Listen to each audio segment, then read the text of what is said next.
الحمد لله نحمده ونستعينه ونستغفره ونؤمن به ونتوكل عليه ونعوذ بالله من شرور أنفسنا ومن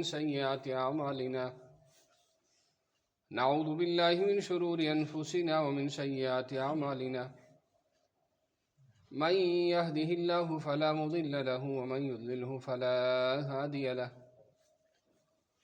ونشهد أن لا إله إلا الله ونشهد أن سيدنا ومولانا محمدا عبده ورسوله أما بعد فأعوذ بالله من الشيطان الرجيم بسم الله الرحمن الرحيم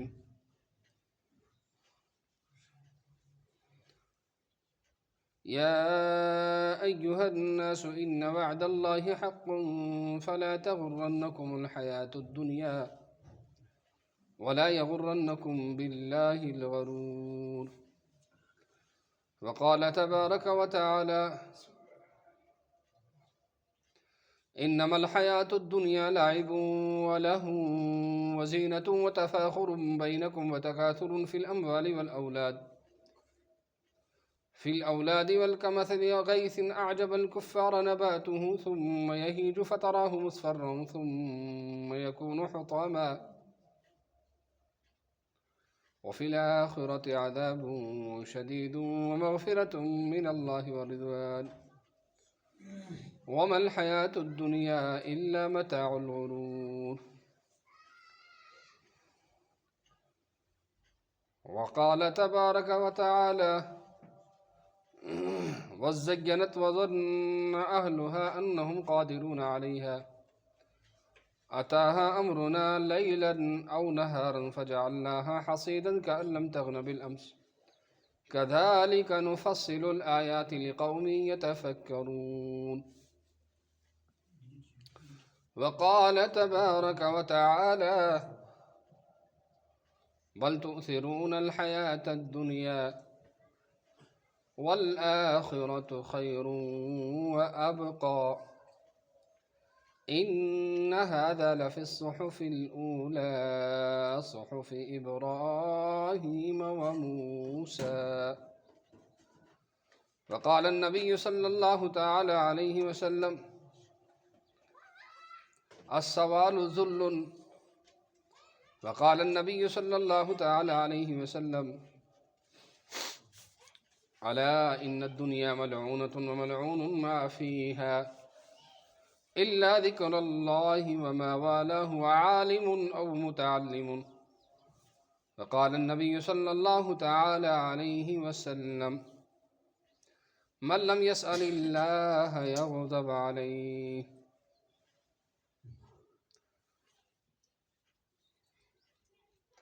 وقال النبي صلى الله تعالى عليه وسلم الدعاء مخ العبادة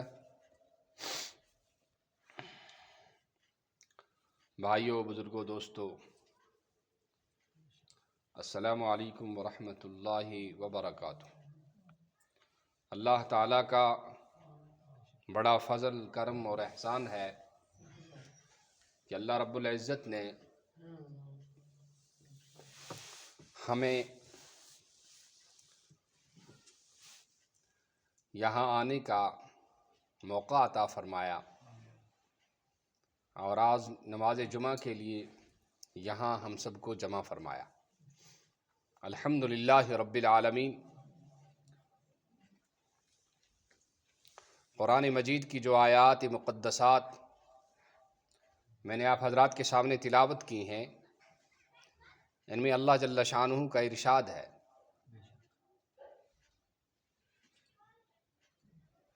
اللہ جل جلالہ عما نوالہ ارشاد فرماتے ہیں، یا ایھا الناس ان وعد اللہ حق، اے لوگو اللہ کا وعدہ حق ہے۔ اللہ نے جو وعدہ کیا ہے وہ حق ہے، اس میں کوئی شک و شبہ نہیں، کوئی ڈاؤٹ نہیں، اور کسی بھی قسم کی اس میں کوئی کمی نہیں۔ جب اللہ کا وعدہ حق ہے تو اللہ نے تم سے جو وعدے کیے ہیں، اور اللہ کے وعدے کیا ہیں؟ نیکیوں پر اجر اور ثواب اور اللہ کی جنت، اور برائیوں پر اللہ کا عذاب، سزائیں، تکلیفیں اور جہنم۔ لہذا فلا تغرنکم الحیات الدنیا، کہ دنیا کی زندگی تمہیں دھوکہ نہ دے۔ فلا تغرنکم الحیات الدنیا، کہ دھوکے میں نہیں پڑ جانا کہ پیسہ کما لو، شادیاں کر لو، مکان بنا لو، ایک دوسرے سے دنیا کمانے میں آگے بڑھ جاؤ۔ ایسا نہیں ہونا چاہیے۔ فلا تغرنکم الحیات الدنیا، اس کا ترجمہ ہے ہرگز تمہیں دنیا کی زندگی دھوکے میں نہ ڈالے۔ اور دوسری جو چیز آدمی کو دھوکہ دے دیتی ہے، ولا یغرنکم باللہ الغرور، اور تمہیں اللہ کے بارے میں دھوکہ باز دھوکے میں نہ ڈال دے۔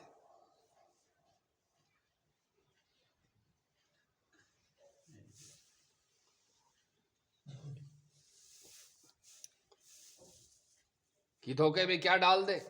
کہ شیطان آ کر تمہیں یہ پٹی پڑھنے لگے، مکہ یاد سب گڈنک سب کری برابر یہ تک پی گڈنک سب،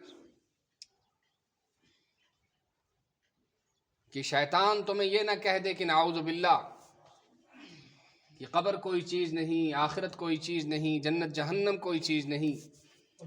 جیسے کہ بہت سارے لوگ اس قسم کے خیالات میں پھنس کر دنیا اور آخرت سے ہاتھ دھو ڈالتے کہ نہیں، اللہ کے وعدے حق ہیں، اللہ حق ہے، رسول اللہ صلی اللہ علیہ وسلم اور تمام پیغمبر اس سے پہلے جو آئے ہیں حق ہے، آپ صلی اللہ علیہ وسلم آخری نبی ہیں، اب کوئی پیغمبر نہیں آئے گا، یہ حق ہے، اور مرنے کے بعد پھر زندہ ہونا ہے، یہ حق ہے، اور زندگی کی پائی پائی کا اور ذرے ذرے کا حساب دینا ہے، یہ حق ہے۔ کہ ہماری آنکھیں، ہمارے کان اور ہماری سوچیں غلط ہو سکتی ہیں، لیکن اللہ کا فرمان غلط نہیں ہو سکتا۔ گن کا پخبرو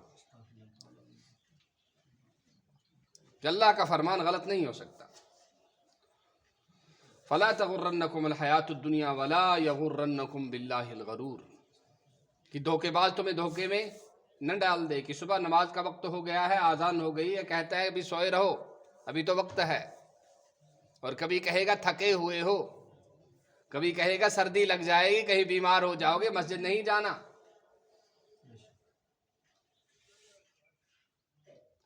تو جان بچانے کے لیے نماز کو چھوڑ دیا، لیکن یہ جان تو پھر بھی جانی ہے، یہ تو پھر بھی کیڑوں کو کھانی ہے، چاہے کون سی کریم استعمال کر لو، اور کتنے لوشن استعمال کر لو، اور کتنے اچھے اچھے کپڑے پہن لو، اور کتنے اچھے اچھے بیڈ روم بنا لو، اور کتنے اچھے اچھے کچن بنا لو، کتنے اچھے اچھے بستر اور پلنگ بنا لو، لیکن یہ پھر بھی کیڑوں کو کھانی ہے۔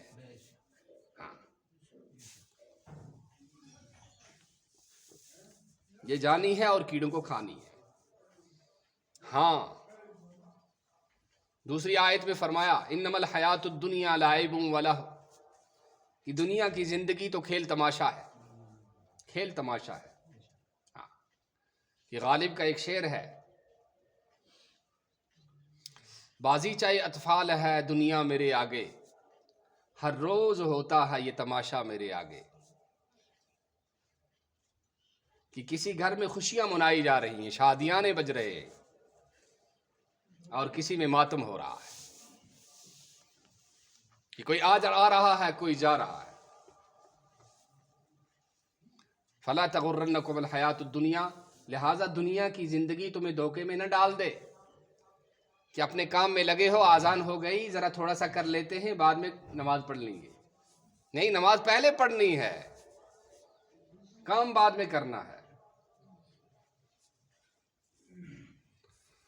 انما الحیات الدنیا لعب ولہو، یہ تو کھیل تماشا ہے۔ کیا ہے بھائی؟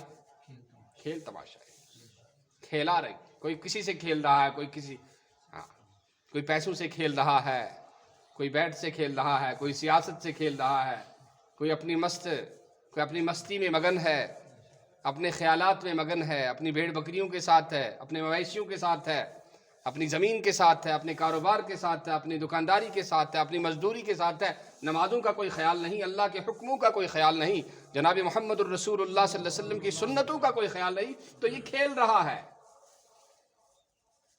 کہ جیسے چھوٹے بچے بچپن میں کھیلتے ہیں اور اپنی طرح سے وہ کھلونے بناتے ہیں، لیکن جب وہ جوان ہو جاتے ہیں تو انہیں اپنے ان کھلونوں پر ندامت ہوتی ہے، اور وہ کہتے ہیں کہ یہ بچپنا بھی کیسا پاگل پنا ہے۔ جب جوان ہو جاتے ہیں تو کہتے ہیں بچپنا بھی کیسا پاگل پنا ہے، اور جب جوانی سے گزر کر بڑھاپے کی طرف جاتے ہیں تو کہتے ہیں جوانی بھی تو دیوانی تھی، جوانی بھی تو دیوانی تھی۔ ہاں، الشباب کالجنون، کہ جوانی تو بس دیوانگی کی طرح ہوتی ہے، کچھ سمجھ نہیں آتا کیا کرنا ہے۔ اسی لیے فرمایا المجاہد من جاہد نفسہ فی طاعت اللہ، مجاہد تو وہ ہے جو اپنے آپ کو کنٹرول میں رکھے، کہ نمازوں کی پابندی کرے، ماں باپ کی خدمت کرے، ہر ایک سے زبان اس کی سچی ہو، اس کا کام سچا ہو، یہ جو کہے اسے کرے، جو نہ کر سکے اسے ذمہ ہی نہ لے، ہاں، کہ بات کا سچا اور حلال کھانے والا۔ وَتَفَاخُرٌ بَيْنَكُمْ، اور کیا کرتے ہو تمہاری تو آپس میں کمپٹیشن ہوتی ہے، تمہارا تو آپس میں مسابقہ ہوتا ہے، تم تو ایک دوسرے سے آگے بڑھنے کی کوشش کرتے ہو کہ میرا مال اتنا ہو جائے، میری اتنی کوٹھیاں ہو جائیں، میری اتنی گاڑیاں ہو جائیں، ہاں، کہ تمہارا تو سب کچھ اسی میں لگ جاتا ہے، کہ اچھی اچھی ڈگریاں کر رہا ہے میرا بیٹا، تعلیم پڑھ رہا ہے اور بڑی اچھی ڈگری کر رہا ہے، نمازوں کا کوئی خیال نہیں،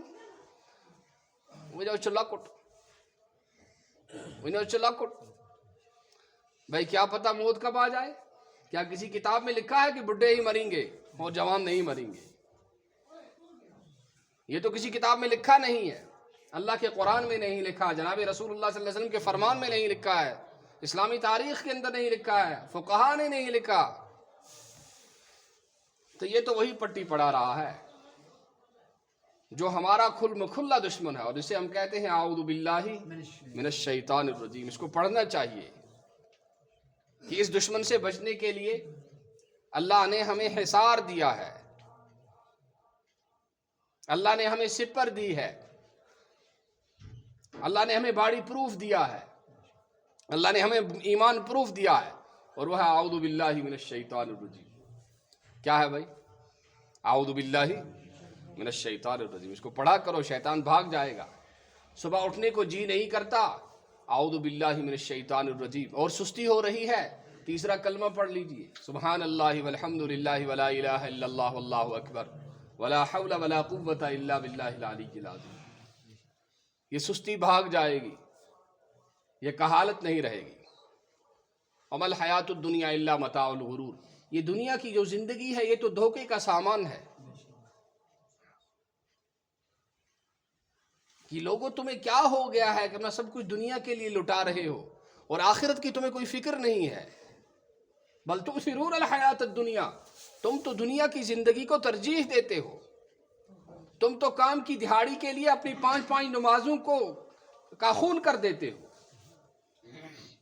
کہ کام کی دہاڑی میں تمہیں زیادہ سے زیادہ 700 مل جائیں گے، لیکن ایک نماز کی قیمت تمہاری زندگی کی ساری پونجی اور تمہاری ساری پراپرٹی اور تمہارے کنبے اور تمہاری فیملی اور تمہارے گھر کے افراد کے برابر ہے۔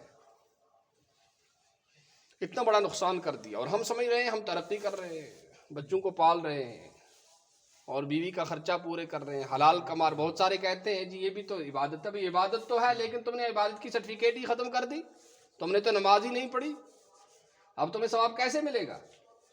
بیوی بچوں کے لیے کمانا صدقہ، ان کو کھلانا صدقہ، لیکن نماز ہی نہیں پڑھی تو ثواب کیسے ملے گا؟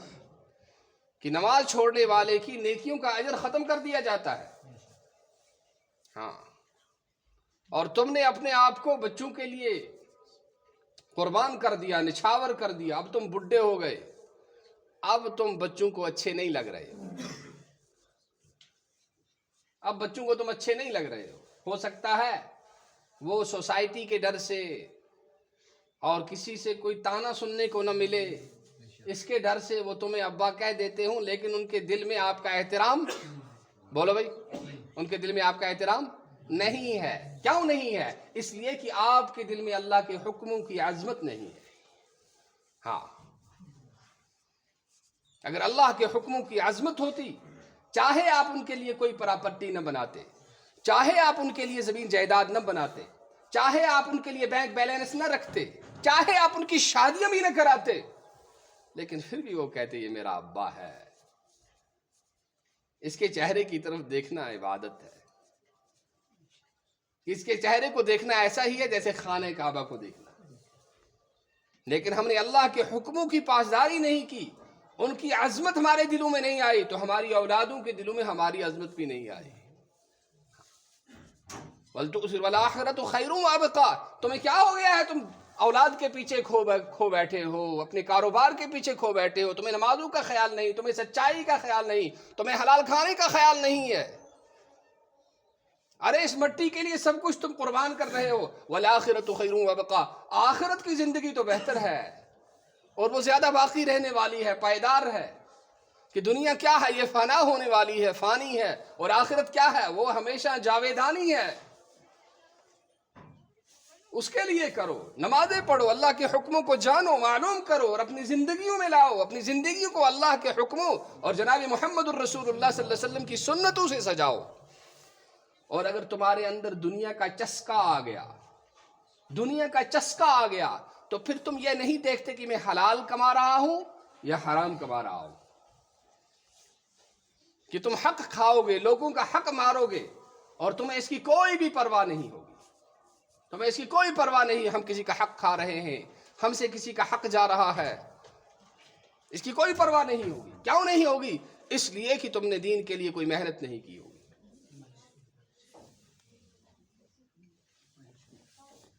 تو دنیا تمہیں جیسے ملے گی ویسے تم کماؤ گے، تمہیں سود کا پیسہ ملے گا تم وہی لو گے، تمہیں کہیں سے حرام رشوت ملے گی تم وہی کھاؤ گے، تمہارے پاس کسی نے امانت رکھی ہوگی تم خیانت کرو گے، تم کسی سے ادھار لو گے اس کا ادھار واپس نہیں دو گے، اور اس کے ساتھ ایسا سلوک کرو گے جیسے تمہارے باپ کو اس نے مار دیا ہے۔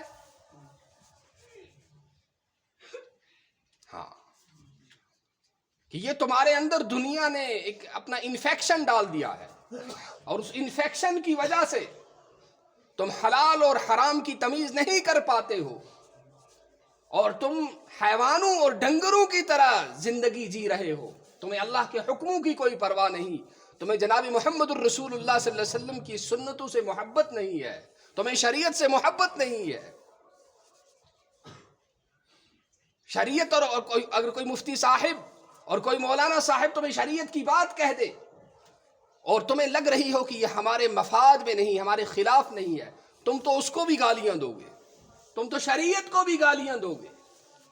یہ کیسا ایمان ہے؟ یہ کیسی مسلمانی ہے؟ ایسی مسلمانی کو اللہ قیامت کے دن تمہارے چہرے پر پھینک دیں گے۔ تم تو اللہ کو گالیاں دیتے ہو، تم تو رسول اللہ صلی اللہ علیہ وسلم کو گالیاں دیتے ہو، تم تو قرآن کو گالیاں دیتے ہو، تم تو شریعت کو برا بھلا کہتے ہو، تو تم کیسے مسلمان ہو؟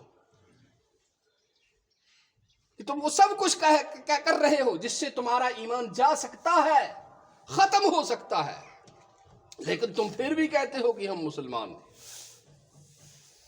تو یہ کیا ہے؟ یہ دنیا کا انفیکشن ہے۔ اس دنیا کے انفیکشن سے بچنے کے لیے کیا تھا؟ کہ اللہ کے حکموں کی پابندی اور دین کے لیے محنتیں اور دین کے لیے مشقتیں برداشت کرنا، جیسے کہ صحابہ نے کی، لیکن تم وہ کرتے نہیں ہو، تم سب کچھ دنیا کے لیے کر رہے ہو۔ تو اگر دنیا نہیں ملے گی تو تم کیا کرو گے؟ جیسے تمہیں آئے ویسے کما لو گے۔ کیا کرو گے؟ بھکاری بن کے بھیک مانگو گے، بھکاری بن کے بھیک مانگو گے۔ بھئی کیا ہو گیا ہے تمہیں؟ عزت نفس کا بھی خیال نہیں رہتا ہے تمہیں؟ تم کیوں کسی سے بھیک مانگ رہے ہو؟ اللہ نے تمہارے بازو کو، تمہارے ہاتھوں کو، تمہارے پاؤں کو، تمہاری باڈی کو صحیح رکھا ہے، تو تم کیوں اللہ کو بدنام کر رہے ہو؟ تم کیوں اللہ کی نعمتوں کی ناشکری کر رہے ہو؟ تم دیکھتے نہیں بہت سارے ہیں جن کے پاس پاؤں نہیں ہے، جن کے پاس ہاتھ نہیں ہے، جن کے پاس دماغ نہیں ہے، اللہ نے تمہیں سب کچھ دیا، تو تم اللہ کی ان نعمتوں کا کفران نعمت کیوں کر رہے ہو، ناشکری کیوں کر رہے ہو، کیوں کسی کے سامنے ہاتھ پھیلا رہے ہو؟ شیخ سعدی کا ایک شعر ہے، اس کو یاد رکھنا چاہیے۔ انہوں نے فرمایا نئے خرد نیم خردہ سگ گرب سختی میرد اندر غار، کہ بہت سارے حیوانات کے اندر کچھ صفات ہیں وہ انسان کے اندر ہونی چاہیے، کہ شیر کبھی کتے کا جھوٹا نہیں کھاتا، کہ کتے نے کچھ کسی کو کھا لیا ہو اور کسی چیز کو چکھ لیا ہو، شیر اس کے قریب نہیں جاتا، نہیں، وہ کیا کہتا ہے؟ وہ کہتا ہے کہ بھائی میں اس کا جھوٹا نہیں کھاؤں گا۔ اسی طرح ایمان والا جو ہوتا ہے، ایمان والا حرام نہیں کھاتا، رشوت نہیں کھاتا اور کسی کا حق نہیں مارتا۔ تو یہاں جو اپنی سوسائٹی میں مجھے شکایتیں آئی ہیں، کچھ لوگ یہاں سے دور دور بھیک مانگنے کے لیے چلے جاتے ہیں۔ فرمایا اللہ کے رسول صلی اللہ علیہ وسلم نے کہ جو شخص بھکاری نہ ہو، شریعت تو بالکل سوال کرنے کا اجازت ہی نہیں دیتی، ہاں اللہ کسی کو مرنے کا خوف ہو، وہ مر جائے گا، اگر نہیں کھائے گا تو مر جائے گا، تو شریعت کہتی ہے کچھ تھوڑا سا لے لے جس سے تیری جان بچ جائے، اس کے علاوہ سوال کرنے کی اجازت نہیں۔ اور تو پھر کیا ہے کہ ایمان والے اپنی سوسائٹی میں، اپنے معاشرے میں، اپنے ہمسائیگی میں، اپنے پڑوس میں دیکھیں کہ جو شخص یہاں مستحق ہے اس تک پہنچے، اس کی ضرورتوں کو پورا کرے۔ اللہ کے رسول صلی اللہ علیہ وسلم السوال ذل، کسی سے مانگنا یہ ذلت ہے، یہ رسوائی ہے، تو اپنے لیے رسوائی کیوں لیتے ہو تم؟ فرمایا جو شخص بلا استحقاق بغیر حق کے کسی سے سوال کرتا ہے، کسی کے سامنے ہاتھ پھیلاتا ہے، یہ قیامت کے دن ایسے آئے گا اس کے چہرے پر ایک ذرا بھی گوشت نہیں ہوگا۔ کیوں؟ آدمی کی جو عزت جو ہے وہ کیا ہوتی ہے؟ چہرے سے آدمی کو دیکھا جاتا ہے، آدمی کیسا ہے، اس کے چہرے سے اس کو عزت ملتی ہے۔ یہ چہرہ جو ہے نا، یہ آدمی کا جو ہے، یہ آدمی کی پہچان ہے، یہ آدمی کی پہچان ہے۔ تو یہ سب سے بہترین جو پارٹ اللہ نے باڈی کا دیا ہے وہ آدمی کا چہرہ ہے۔ اللہ تعالیٰ اسی عظیم پارٹ کو قیامت کے دن رسوا کریں گے اور اس سے رسوائی کا سامنا کرنا پڑے گا۔ کیوں کر رہا ہے؟ اس لیے کہ اس نے اللہ کی نعمتوں کی ناشکری کی اور بھیک مانگنے کے لیے نکل پڑا۔ تو بھائی کسی سے مانگو نہیں، اللہ سے مانگو۔ اور حدیث میں نے پڑھی، ان حدیثوں کا میں ترجمہ کر دیتا ہوں، شاید اوپر سے کوئی اشارہ بھی دے رہا ہے، دیر ہو رہی ہے، بس 1-2 منٹ اور لگیں گے انشاءاللہ۔ تو فرمایا کہ من لم یسأل اللہ یغضب علیہ، جو اللہ سے نہیں مانگتا اللہ کو اس پر غصہ آتا ہے۔ اسی لیے بزرگوں کا قول ہے مانگو اسی سے جو دے خوشی سے، کہے نہ کسی سے، کہ اللہ خوشی سے دیتے ہیں، نہ مانگو تو غصے ہو جائے۔ دنیا والوں پر کے پاس جاؤ گے تو وہ کیا کریں گے؟ وہ بیچارے تنگ آ جائیں گے، کیوں آ رہے ہو ہر دن پہ، کیوں ہمیں تنگ کر رہے ہو؟ اور دوسری حدیث کے اندر اللہ کے رسول صلی اللہ تعالیٰ علیہ وسلم نے فرمایا الا ان الدنیا ملعونۃ، کہ دنیا جو ہے یہ پھٹکاری ہوئی ہے، دھتکاری ہوئی اللہ کی رحمت سے، ملعون ما فیہا، اس میں جو کچھ ہے وہ بھی ملعون ہے، الا ذکر اللہ، مگر اللہ کا ذکر، وما والہ، اور جو چیز اللہ کے ذکر سے قریب کرے۔ تو بھائی اپنے بھائیوں کی مدد تو کرنی ہے لیکن ہاتھ نہیں پھیلانا ہے۔ آپ شاید یہ دیکھ رہے ہیں مدرسے والے، مسجد والے چندہ کر رہے ہیں، بھائی اپنی ذات کے لیے کوئی نہیں کر رہا ہے، مسجد کے لیے کر رہے ہیں، مدرسے کے لیے کر رہے ہیں۔ بھائی اگر یہ نہیں کریں گے تو مسجدیں کہاں آباد ہوں گی، تو علماء کہاں تیار ہوں گے، اور حفاظ کہاں تیار ہوں گے، اور جنازہ پڑھنے والے اور نکاح خوانی کرنے والے اور واعظ و نصیحت کرنے والے یہ کہاں تیار ہوں گے؟ تو یہ اپنی ذات کے لیے سوال نہیں ہوتا ہے، یہ دینی اداروں کے لیے سوال ہوتا ہے۔ تو کسی کو بھی کبھی کسی سے کچھ مانگنا نہیں چاہیے، بس اللہ سے مانگنا، 2 رکعت نماز حاجر پڑھنی چاہیے، اللہ سے مانگنا چاہیے، اللہ ضرور دیں گے۔ اور اب کیا کیا ہم نے؟ مسجدوں کو چھوڑ دیا۔ ایک فارسی کا شعر مجھے یاد آ گیا، ہر سو دود کسے را کی بدر خیش دوانت، وہاں را کی بشخانت بدر کس ندوانت۔ ہمیں جو تنگ دستیاں آ رہی ہیں، بہت سارے ملازم ہیں لیکن وہ بھی فقیر ہو گئے، بینک کے غلام بن گئے، بیچارے ترستے ہیں کوئی ہمیں کرایہ دے دے۔ تو 50-60 ہزار 70 ہزار تنخواہ لینے کے بعد بھی بیچارے فقیر ہو گئے۔ کیوں ہوئے فقیر؟ شریعت کی خلاف ورزی کر دی۔ تم تو بادشاہ تھے، تم نے خود ہی اپنے آپ کو فقیر بنا دیا اللہ کو ناراض کر کے۔ اور جو دوسرے ہیں وہ قناعت نہیں کرتے۔ بھائی تمہیں مانگنا ہے تو اللہ سے آ کر مانگو، مسجدوں کو آباد کرو، دیکھو تمہاری تنگ دستی کیسے دور ہو رہی ہے، دیکھو اللہ کیسے تمہیں بھیج رہے ہیں۔ تو مسجدوں کو آباد کرو تو اللہ سے مانگو گے تو بندوں کے سامنے ہاتھ نہیں پھیلانے پڑیں گے، اور اللہ سے نہیں مانگو گے تو ایسے ہی پھرنا پڑے گا۔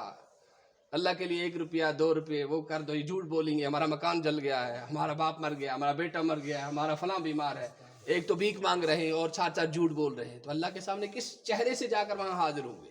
تو یہ بالکل نہ کریں، مسجدوں کو آباد کریں، اللہ سے مانگیں اور خوب محنت کریں، اللہ بھیجیں گے انشاءاللہ۔ تو دوسرا جو ہے وہ مسجد کے لیے جو ٹینکی کا جو سلسلہ چل رہا تھا، انشاءاللہ آج ارادہ ہے لانے کا، ذرا ایک کوئی کھڑا ہو جائے، جن حضرات کو اس کے لیے تعاون کرنا ہے وہ کر دیں گے، اور اس کے بعد انشاءاللہ ہم نماز بس 1-2 منٹ اور لگ جائیں گے۔ تو یہ جو آپ کا وقت کبھی ہم لے لیتے ہیں زیادہ تھوڑا، کیونکہ کچھ مسجد کی ضروریات ہوتی ہیں اور کچھ علاقہ دور دراز گاؤں سے یہاں آنا پڑتا ہے لوگوں کو، آپ کی سہولت کے لیے ہم کچھ منٹ لے لیتے ہیں تاکہ سبھی حضرات نماز جمعہ کے لیے شریک ہو جائیں، اور جتنی نماز کے اندر زیادہ بھیڑ ہوگی، زیادہ کثرت ہوگی، اتنا ہی یہ پسندیدہ بھی ہے، اور جمعہ کا معنی ہی ہے لوگوں کا جمع ہونا، تو جتنے لوگ زیادہ ہوں گے، پتہ نہیں کہ اس کو اللہ کے ساتھ کیسا تعلق ہو، اور اس کے تعلق کی وجہ سے اور اللہ کے ساتھ جو اس کا رابطہ ہے اور اللہ کے ساتھ جو اس کا تعلق ہے، اس کی وجہ سے اللہ جل شانہ ہماری نمازوں کو بھی قبول فرما لیں، تو اس کا بڑا خیال رکھیں گے۔ تو جب تک یہ چندہ ہو جائے گا اس کے لیے، ٹینکی کے لیے، مسجد کی ٹینکی کے لیے، تو تب تک تمام حضرات آہستہ سے، زور زور سے نہیں، آہستہ سے لا الہ الا اللہ 100 بار پڑھیے۔ ہمارے یہاں ایک عزیز انتقال کر چکے ہیں، ان کے لیے سارے ثواب کرتے ہیں، اور جتنے بھی ہمارے والدین ہیں اور ہمارے ایمان والے بھائی ہیں، پڑوسی ہیں، سب کے لیے وہی سارے ثواب کریں گے۔ اور یہ حبیب اللہ جو 1-2 دن پہلے انتقال کر چکے ہیں، کل ہی انتقال کر چکے ہیں، ان کے لیے بھی سارے ثواب، اسی وقت نہیں، ہر وقت یہ جب ہی کریں گے ہم جب ہمارے اندر نمازوں کی پابندی ہوگی۔ اگر اس نماز پڑھو مسجد آسو ایوان گژھان تیلی پرو اس رب اغفر لی ولی والدی، پروردگار مے کر تو مغفرت، بے کر تو میرس مٲلِس ماجہِ کر، ییٚلہِ نماز پرو، ییٚلہِ نمازے پٔر پتہٕ کیٛاہ کرو؟ تو وز گاہ بگاہ ہمیشہ خٲطرٕ آسو پننٮ۪ن ارواحن تہِ یاد تھاوان، یہ گژھِ تیٚلہِ ییٚلہِ أسۍ پانہٕ دیندار بنو، نماز گزار بنو۔ بار بار پرو سٲری لتہِ لتہِ لا الہ الا اللہ۔